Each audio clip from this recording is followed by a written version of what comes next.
Brand and agency leaders wrestle with the idea of creating the future and being on the cutting edge at all times. After all, the best way to predict the future is to create it, said Peter Drucker. In this episode, I'm joined by the CEO of VMLY&R South Africa, Jared Cinman. He sits on the Luries Committee, the Bookmarks Committee, and the Creative Circle. He shares some of his thoughts on how brand and agency leaders can create a future that others may not yet imagine. If you're trying to solve a different challenge to what your client's biggest problem is, then they are not going to see you as a strategically important part of their lives. We also discuss an opinion piece he wrote about the Luries and why the industry was so divided on the matter. That's where being incredibly culturally relevant, very local, having stuff that is very relatable and very relevant to people's lives here is kind of the only direction you can take. We delve into his views on the true value of creative industry awards. So I think there will always be a place for agencies and consultancies. We will always have a place because businesses are never going to be able to do everything themselves, but they will turn to the partner that understands them the best. Please share this episode and subscribe to The Lead Creative wherever you get your podcasts. Welcome to The Lead Creative Podcast, where we talk to creative industry leaders, influencers, and brands. We discuss the strategies that influence brand thinking and shape industries. Thought leaders and heads of agencies let us in on some of their thinking and insights. I'm your host, Mongezi Mtati. Enjoy the show and please share and subscribe. Jared, in the early days of social media around 2008, 2009, you saw the future of media and the future of digital coming, and you started, or at least spearheaded, the Digital Edge podcast at the time. How do you keep yourself on the cutting edge of what's coming, or at least what's happening in the industry?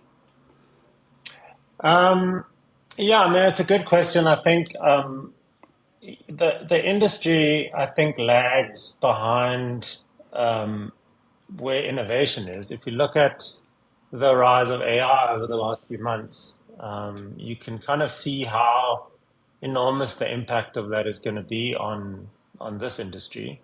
But I think in many ways, an agency is led by what our clients are buying. And I think clients are fairly risk averse.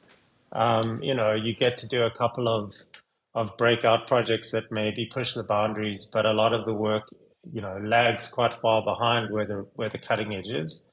I think, for me, I try to stay in touch in the normal ways. I read a lot.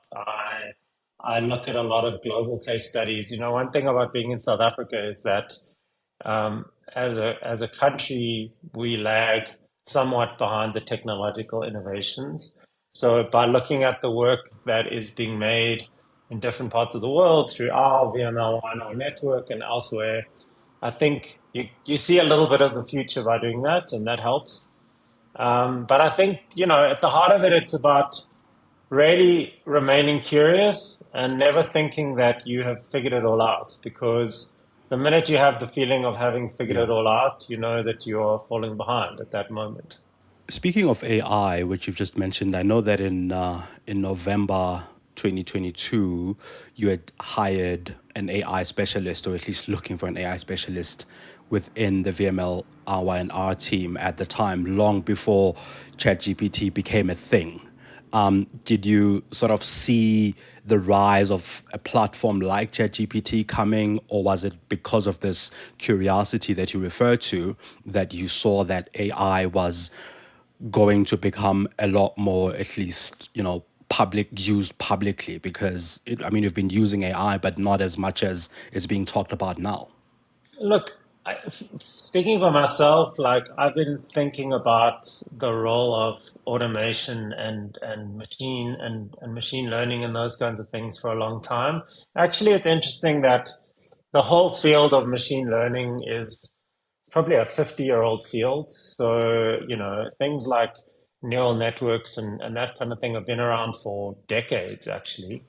And I think what's been clever about how OpenAI and Google have presented these things recently is that they've given us toys to play with in our normal lives. And suddenly these things that were very theoretical are now suddenly in our hands and we can actually play around with them. So I think it's something that I've been thinking about personally for a long time, because what I see in our industry is a huge amount of wastage, wasted time, wasted effort, wasted hours. It's a very common problem in an agency context, is that you do a lot of stuff that never actually goes anywhere. And there's a good deal of drudgery involved. You're doing a lot of very kind of repetitive tasks. And so for a long time, I've been looking at how one could automate more things within the agency and how you could do certain things, much more efficiently or much more effectively. And so, yeah, I've been looking around at these things for a while. I think, you know, um, I don't give myself lots of points for foresight, because I think anyone reading the technology press for the last 5 years has been seeing how AI technologies have been progressively moving. I think that the toys that have been made, so things like Midjourney or Dolly or ChatGPT, have made them much more relatable for people. So all of a sudden, everybody's like, "Oh, okay, this is what the potential is." But the real potential here is really behind the scenes, and it's in the ways in which these technologies are enhancing existing tools and processes. So the toys are great because they make it possible to have a conversation with a layperson about Yeah. these things. But actually, the really interesting stuff is the stuff going on behind the scenes. And for myself, like I don't see myself as a early adopter on this particular point, because, as I say, this was 20 years ago the technology was Yes. being developed. It's just Yeah. taken a very long time to have enough computing power to put this in everybody's hands. Yeah. Yeah. One of the areas that you've definitely been an early adopter on, and I've mentioned this earlier when I was talking about the Digital Edge podcast, now that that future that you saw in Mhm. 2008, 2009 has come and is now thriving, do you feel that brands as well as the industry are making the most of this growth? You mean podcasting Yeah, specifically? podcasting, the alternative Mm. media that isn't as that isn't in the same spaces as traditional media that we're now consuming and Yeah. utilizing. Are brands taking advantage of it as much as they can? Um, I mean, so I think that there's a at very least there's a real willingness and interest in alternative media forms that I see, and that's because actually when you look at the impact of more traditional means of advertising, you can see the impact declining, constantly year on year. You can see less impact to doing traditional media campaigns. Um, and that's even in a country like this where, we don't have 100% digital penetration. We've got a lot of people who are still consuming media that is going through more traditional channels. So I heard a stat recently from one of the media agencies that we work with, that they are seeing just about 50% of media spend going towards digital now for the first time. So that's taken a very long time to get there. It passed traditional in the UK, I think, 10 years ago. So we're very far behind on that front. But yeah, I think that the thing that's shifting is people are seeing returns and an impact of an alternative media strategy that hasn't Yeah. necessarily been as obvious before. I think you're still in a country and on a continent where, you've got where digital channels are fairly premium, and so it's quite expensive to listen to a podcast compared to switching on a radio. And I think that so those dynamics still kind of are there.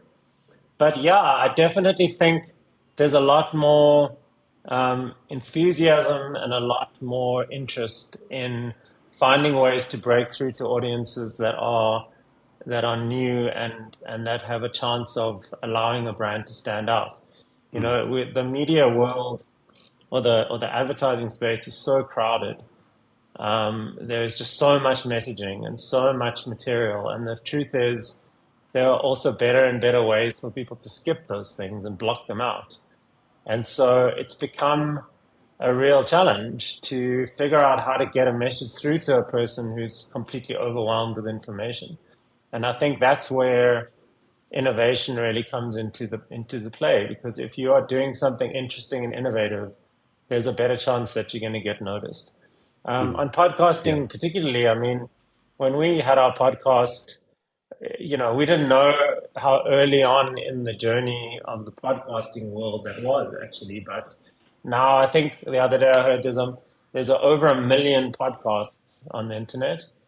And so I think your challenge now is the same as it is if you put up a website, which is how do you get noticed and how do you Yes. become a place that people would spend their time with, because Yeah. you're competing with literally 1 million other podcasts that somebody could get at the click of a button. Yeah, yeah. So that innovation is really something that we should double down on, not just from the brand perspective, but also from the alternative or at least non-traditional media as well. Yeah, you've got to analyze quite carefully. We talk about a consumer journey, and you've got to think about the life of your consumer, and you've got to really understand what they do in their day. When do they pick up their phone? When do they switch on the TV? When do they listen to a radio or a podcast? And you've really got to understand how to be the content that someone's going to choose to spend time with, because people do spend a lot of time with content. They watch hours of YouTube or they watch hours of Netflix or whatever. All of us are consuming an enormous amount of content, but to be the destination of choice for somebody means you have to be offering them something that they really want, A, and B, that can stand its ground compared to all this other content that they have access to from everywhere on earth. And I think that's what I often tell clients that they have to realize is you're not competing with other South African brands when it comes to content. You're competing with the best content makers on the planet. And you've got to be able to stand out compared to them, not compared to what your competitor in South Africa is doing. Because Yeah. the minute you pick up your phone, you're in the global ecosystem. Netflix is one button click away from my banking app or whatever. And so it's a tough world to actually compete in, because you have to. And so that's where being incredibly culturally relevant, very local, having stuff that is very relatable and very relevant to people's lives here is kind of the only direction you can take. Because if you try and compete with Netflix, you're not probably not going to beat them. Yeah, yeah. As one of the agencies and agency leaders who led the charge in digital marketing in its infancy, you would have had to develop the kind of talent that you needed at the time because there wasn't a lot of it. Now, looking back between then and now, what's your strategy to spotting and cultivating talent in a world that doesn't see the kind of future that you envision or see? I think the great thing about young people is that they often live in the future that you're trying to build already. And so I think what we've been able to do over the years is be very receptive to bringing in young people. Often we get graduates or people who are still, in a stage of their life where they're learning. And I find young people to be much more open to change and much more open to new thinking than people who have been around forever and have established ways of doing things. And so I think the trick um, to that is you've got to build an organization that allows all the voices in it to speak and allows space for people to talk up and to give their point of view. I think if you create that kind of organizational culture, then it starts to sort of look after itself in that sense, because the young people that you're bringing in will tell you when you're out of touch and will tell you when you're making stuff that isn't culturally relevant or isn't connecting with other young people. So, so I think that's to be honest is part of the trick is you have to bring in a lot of young, fresh thinking, and then you have to give those people space to speak and to and to be heard and to influence the direction of your organization. Where Yeah. I see businesses getting stuck is they bring in, young people with great ideas, and they try to force them into working in a way that is the way it's always been. And I think that you then lose that whole kind of generational shift that is what it takes to to keep a business, fighting fit for the emerging economy. So Yeah. I think that's a big part of it, to be honest. But that's kind of a big part of how we've done it. If you're enjoying The Lead Creative, please share this episode with your network and hit follow or subscribe. Enjoy the show. Yeah, but how do you do it? Like, I mean, a lot of organizations say they do that, right? They say they sort of enable the younger, newer, less experienced voices to be heard. But tangibly, when you look at those organizations, it doesn't look as though it happens. Like, what would you say? How would you say you cultivate that, you build it, or you build it into your DNA? Mm. So I think the number one thing you have to ask yourself as a leader is, am I open to hearing that I've done something wrong or that I'm doing something in a way that I shouldn't be doing it? So I think that it really does start from the top, and it starts from that attitude is my attitude that I think I've got it all right, and I just need to work really hard to convince everybody else to do things the way that I think they should be done? Or am I constantly opening myself up for feedback and to be challenged and to be shifted in my thinking?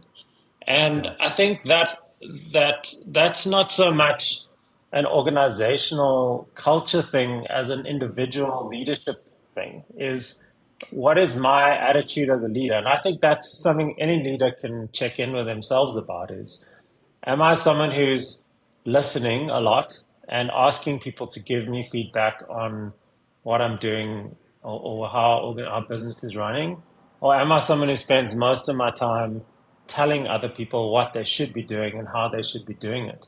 So I Right. think I think that if you can start that sort of attitude shift from the top, if you can start it with yourself, and you can be humble about what you know and what you don't know, because the fact is I have a single lived experience. I'm a white male. I've lived a certain life. I'm in a certain place in my life from a career and a status point of view. And and if I think therefore that I know better and that I have nothing more to learn, then you're going to set that as a standard for how people in your business behave. So Yeah. it's like we have other things within our business where for example, we have a way that people can report microaggressions to us, right? And it's not a kind of uh, HR box ticking thing. It's something we genuinely want to know when people are having experiences that are difficult for them, so that we can improve and we can make it better, and we can keep creating a safe space for people to exist in. But I think it really does all start with leadership. I think that if you can't accept that you may not know everything and you may not have enough perspective to think through every single problem from every point of view, then you're going to stop growing and your business is going to stop being a place that people can thrive in. So for me, if you want a practical suggestion, that's the best thing I can say is that you have to just you have to be humble, and you have to understand that you only have one lens and one perspective that you bring.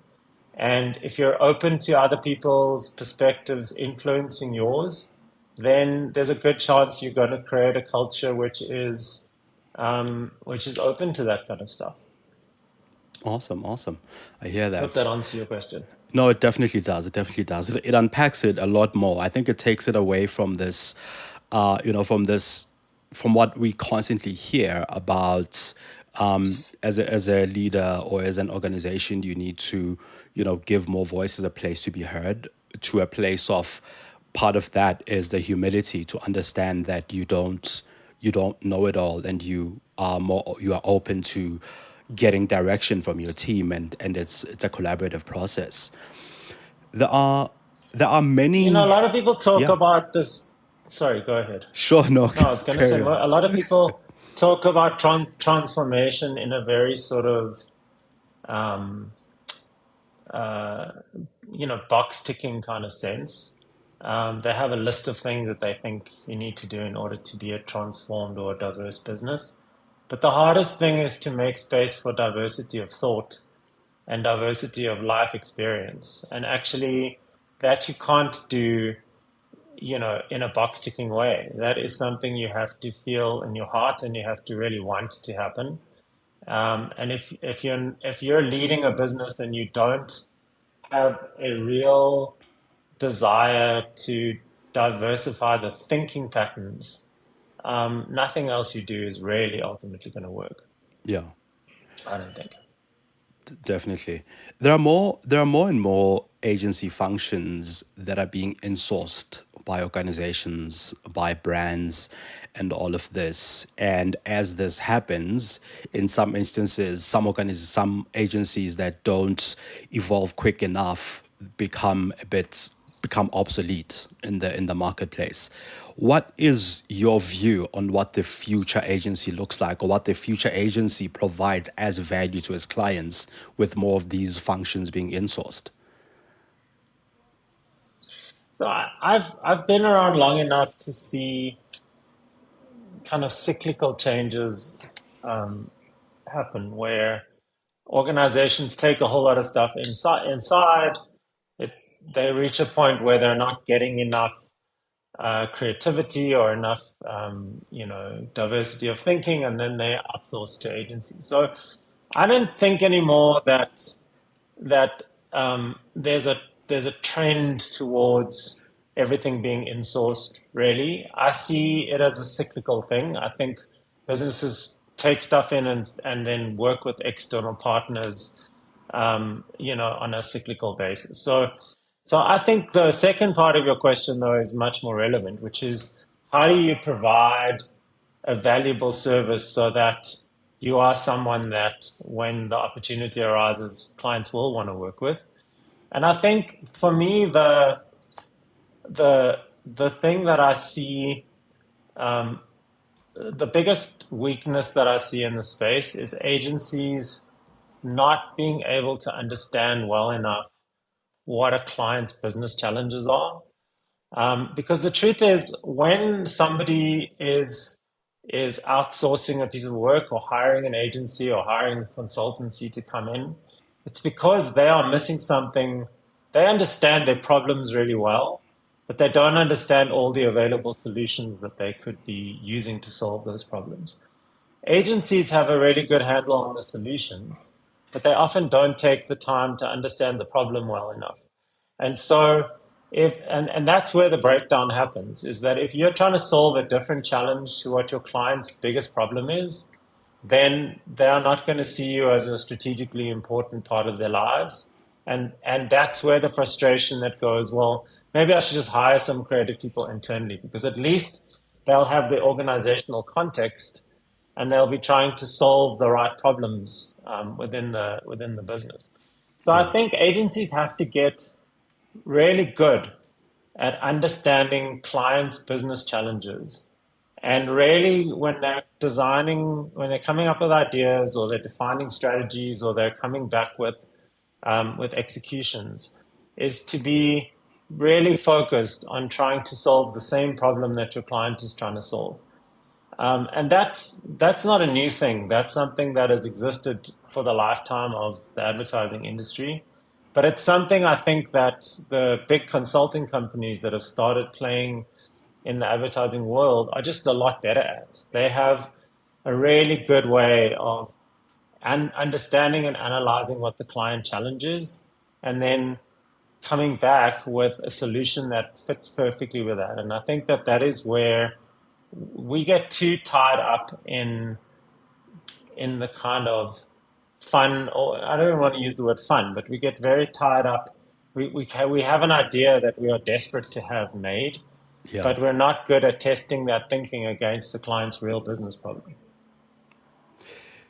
So I think there will always be a place for agencies and consultancies. We will always have a place because businesses are never going to be able to do everything themselves, but they will turn to the partner that understands them the best. Yeah. Has this partnership, or this at least acquisition of agencies by consultancies, changed the industry, or do you see it as something that is potentially going to change the industry when the agency now sits within, the consultancy space, or at least within a consulting firm, or whatever the case is, as we've been seeing with these acquisitions that have been happening in recent times? I mean, I think that it's changed the industry less than I thought it would have, to be honest. I don't know why that is entirely, but I haven't seen the kind of upheaval that I would have imagined in the process. Maybe it's coming, but I think even globally, when I look at our VML businesses in other parts of the world, I haven't seen a dramatic upheaval yet. I think it has made agencies become a little bit more consultant-like because, a number of agents of traditional agencies now have got consulting divisions or are providing advisory or consulting services now where they wouldn't maybe have done that in the past. But yeah, currently at the moment, I haven't seen a dramatic impact of any of this stuff. I think that um, perhaps the reason is just that the consulting business model and the advertising business model are just really different. And I'm not sure anyone's figured out entirely how to bring the strengths of both into a single offering as opposed to really just operating a consulting business and an agency business quite separately. So Yeah. yeah, even something like Droga, which was acquired by Accenture, I haven't seen sort of such dramatic impact of that stuff happening, being brought in. But I do think in some ways it's challenged agencies to professionalize and to think of themselves more in the advisory space. And I think in the consulting world, I think they're still just trying to get to grips with this crazy industry that they've bought into because it is just so different to how they've been operating. Okay.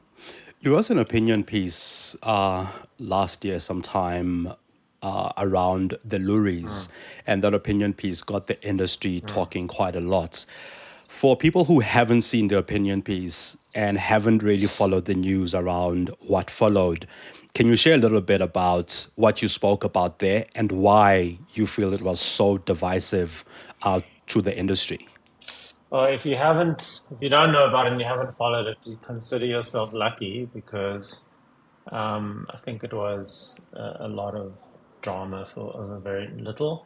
I mean, I think basically, if I can summarize, I went to the Lurries last year. The Lurries has been it kind of changed shape quite dramatically during COVID. There was a year where there wasn't a Lurries, I think, and then there was a year where they did a kind of COVID type Lurries. So last year was the first big return to form for the Lurries event. And, my experience of going, as well as talking to all the clients that we took with and many of the staff and other agency leaders who were there, is that they really did not think it measured up to the standard that the Lurries has held for so long. And there were lots of individual things that I pointed out. And I think for me, it didn't feel like those issues were being addressed in as determined a way as I think it needed to. So for me, writing that piece was really about starting a conversation. And that was my intention anyway, was to just to open a dialogue and to start a conversation in the industry about this is an industry event. It's the event that is meant to celebrate the best of what we have to offer. And I guess my challenge to to the Lurie's people as well as the industry as a whole was to ask, is this what we think it should be like? Is this what we think the Lurie should represent and how we think it should happen? And yeah, I think what was interesting is almost 100% of people that I spoke to after publishing that told me that they were glad it was written. They totally agreed with me, and they were, felt exactly the same way, and they're glad that somebody put it out there. And then I think there was some institutional backlash from, some of the industry bodies, which ultimately didn't actually lead to anything particularly useful as an outcome. It was a lot of inter industry kind of fights that didn't really go anywhere. In the end, it feels to me like the point was missed, which is we Yeah. need to make the Luries better. Instead, a lot of attention and focus ended up being around the publication of that piece, which I just found very strange. So, yeah, I mean, there's a lot more I guess I could say, but Yeah. Yeah. that's the summary. If you're enjoying The Lead Creative, please share this episode with your network and hit follow or subscribe. Enjoy the show. And of course, I think there was that the ACA then met where the article was discussed and the whole thing was discussed, which some corners of the industry felt as though it was to silence a voice that had an opinion or was expressing an opinion on what I suppose you felt and thought at the time. Do you feel that that dialogue eventually happened? That dialogue that you wanted to open up happened, or did it in the end almost silence other people who have opinions that they can express as well in the industry? Yeah, I mean, that's a good question. I mean, I think it's worth saying that in the final analysis, so the ACA made a decision to try to fire me from their board because of the piece. In the final analysis, there was a members' vote, and I won by a very large margin. There was actually only about 5 or 10% of members who voted to kick me off the board. And actually, so I came out of that feeling like the industry really did see it for what it was, which was an opinion piece that that was a valuable addition to the dialogue. And I don't think the majority of people, well, I know for a fact the majority of the people didn't think that it was an appropriate response to try and punish me for it. Yeah, but I do think perhaps one of the unfortunate consequences is that people are more nervous to put stuff out if it's going to result in that level of backlash. I mean, it took a lot of time and cost me money and lawyers to actually defend myself, and I think it was time and energy that should have been used on something productive as opposed to something like that. So I still think, like, ultimately, obviously, I think it kind of worked out in my favor, but I do think that the whole thing leaves one feeling um, that there isn't space for honest, open dialogue, and I think that's a pity, and I think it's ultimately damaging. If someone else is sitting out there thinking, "Oh, I better not publish this because I'm going to get into trouble with somebody," well, then we're going backwards. So yeah, I don't think ultimately the whole thing um, was a very unfortunate it was a very unfortunate series of events. Now, switching a little bit out of the Luries and the article itself, over the years that you've worked in the industry, what do you see as being the true value of some of these creative and industry awards? Look, I'll say this. I think there are far too many of them. This industry is very over awarded and over invested in praising ourselves for what we do. So I think that there are, if you had to make a list of all the possible awards and shows out there, I think there are a handful of them that are run in a way and which have the status and credibility to be worthwhile to enter and win something at.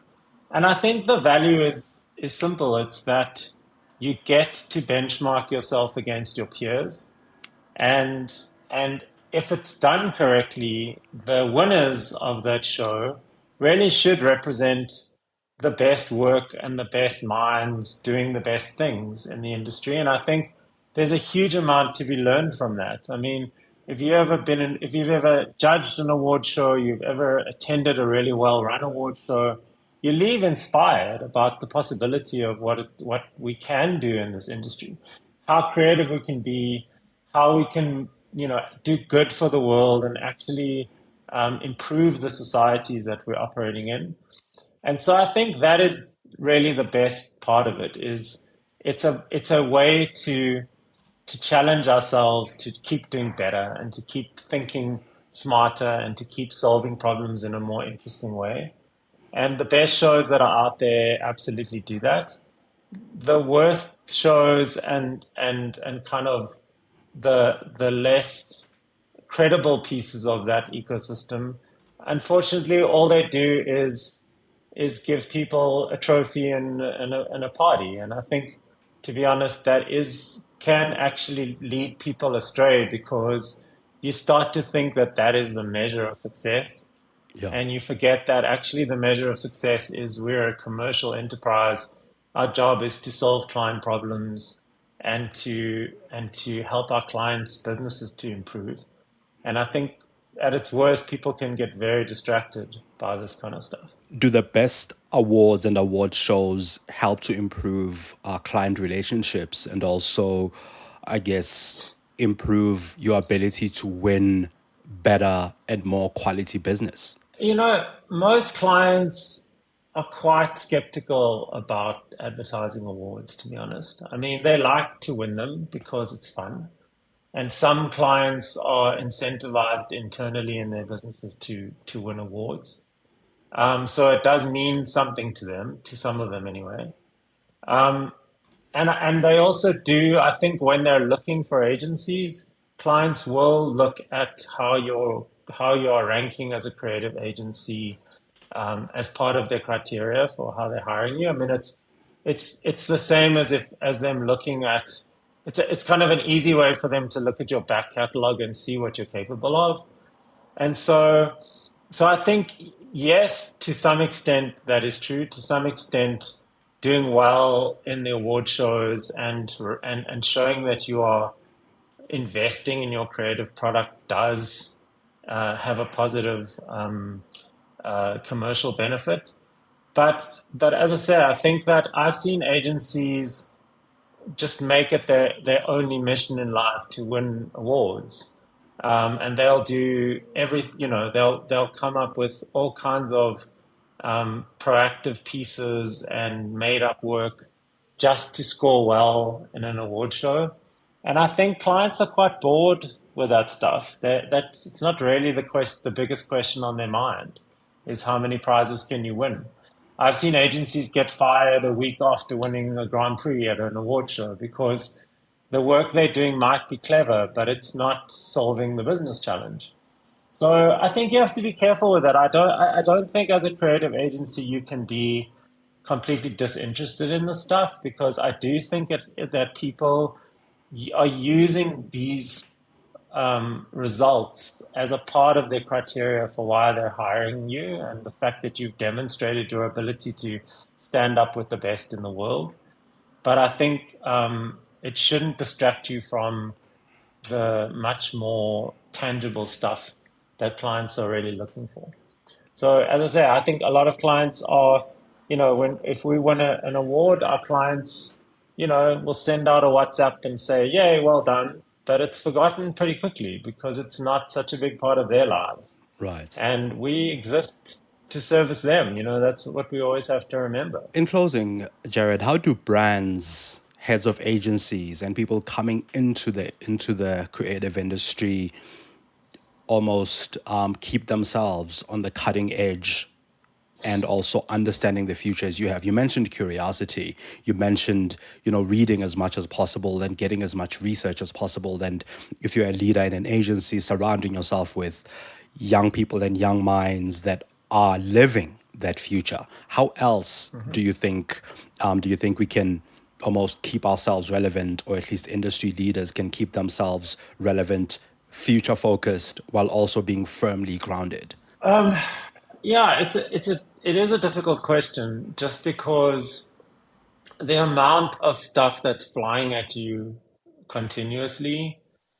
There's always another tech trend, and I mean, if you look back just over the last 1 or 2 years, there's been AI, there's been the whole kind of crypto blockchain story, there's been all this metaverse, VR, AR stuff. That's just three things, which each of them in themselves are enormous areas. And actually, probably two out of those three are not going to even make a dent in the world. So I think that's it's really got to do with looking beyond the marketing and advertising world a little bit.